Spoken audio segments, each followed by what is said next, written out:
ইতিমধ্যেই মুখ্যমন্ত্রী শুভেন্দু অধিকারী একটি গুরুত্বপূর্ণ বৈঠকে অন্নপূর্ণা ভান্ডারের টাকা যেসব মহিলারা পাননি তাদের জন্য একটি গুরুত্বপূর্ণ ঘোষণা করেছেন।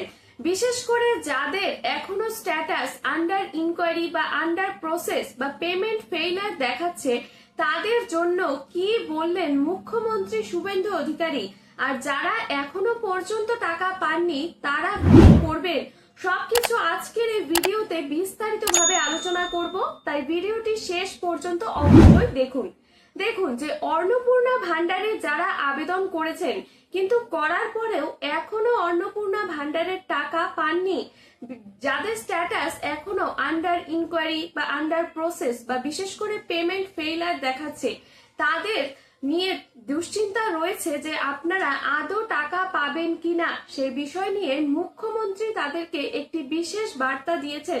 সেই বিশেষ বার্তাটা কি জেনে নিন।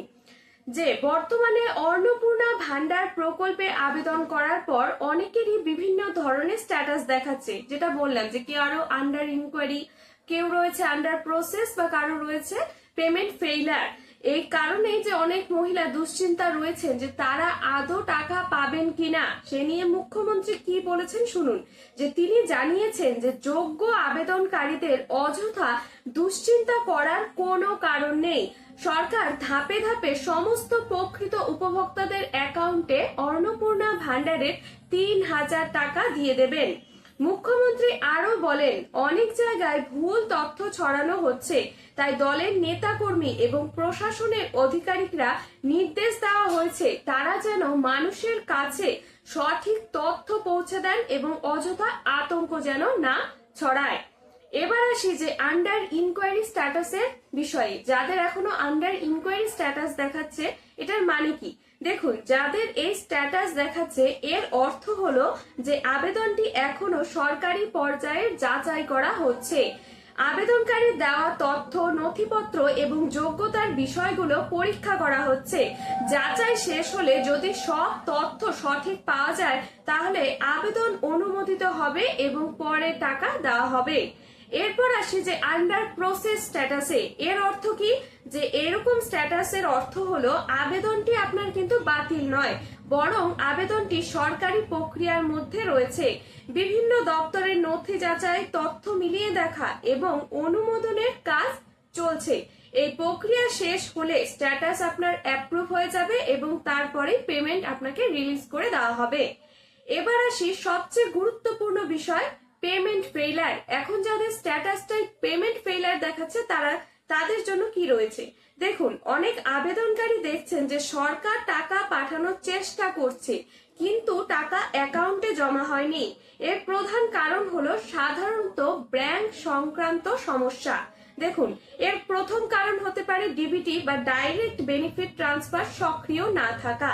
শুধুমাত্র আধার লিংক থাকলেই হবে না, ব্যাংক অ্যাকাউন্টে ডিবিটির সুবিধা চালু থাকতে হবে। যদি ডিবিটি বন্ধ থাকে তাহলে সরকারি টাকা অ্যাকাউন্টে ঢুকবে না, তাই ডিবিটি সক্রিয় রাখতে হবে।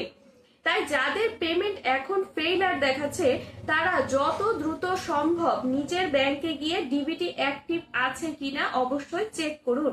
প্রয়োজন হলে আধার সেটিং বা ডিবিটি চালু করার আবেদন করুন। দ্বিতীয় কারণ হলো তথ্যের অমিল। এর ডিবিটি যদি ঠিক থাকে তাহলে আপনার তথ্যের অমিল রয়েছে, সেই কারণে আপনার অ্যাকাউন্টে এখনো টাকা ঢোকেনি। দেখুন, আধার কার্ডে থাকা নাম বা ব্যাংকে নামের বানান যদি এক না হয় অথবা জন্ম তারিখ বা অন্য কোনো তথ্য যদি ভুল থাকে তাহলে পেমেন্ট আপনার ব্যর্থ হয়ে যাবে, এমনকি পেমেন্ট ঢুকবে না। তাই এই ধরনের ভুল থাকলে দ্রুত সংশোধন করে নিতে হবে। এরপর মুখ্যমন্ত্রী কি জানিয়েছে শুনুন। যে মুখ্যমন্ত্রী স্পষ্ট জানিয়ে দিয়েছেন সরকার কোনো যোগ্য মহিলাকে বঞ্চিত করতে চায় না, তাই ভেরিফিকেশনের কাজ দ্রুত শেষ করার নির্দেশ দেওয়া হয়েছে এবং সব সমস্যার সমাধান হওয়ার পর ধাপে ধাপে টাকা পাঠানো হবে। তাই আপনার স্ট্যাটাস যদি এখনো আন্ডার ইনকোয়ারি বা আন্ডার প্রসেস বা পেমেন্ট ফেইলার দেখায় তাহলে হতাশ হবেন না। আগে আপনার নথিপত্র এবং ব্যাংকের তথ্য ঠিক আছে কিনা তা নিশ্চিত করুন এবং বেশিরভাগ ক্ষেত্রেই এই সমস্যাগুলোর সমাধান হয়ে গেলে টাকা অ্যাকাউন্টে পৌঁছে যাবে। এমনই সরকারি গুরুত্বপূর্ণ আপডেট সবার আগে পেতে চ্যানেলটি অবশ্যই সাবস্ক্রাইব করবেন এবং ভিডিওটি ভালো লাগলে অবশ্যই লাইক কমেন্ট শেয়ার করবেন। ধন্যবাদ।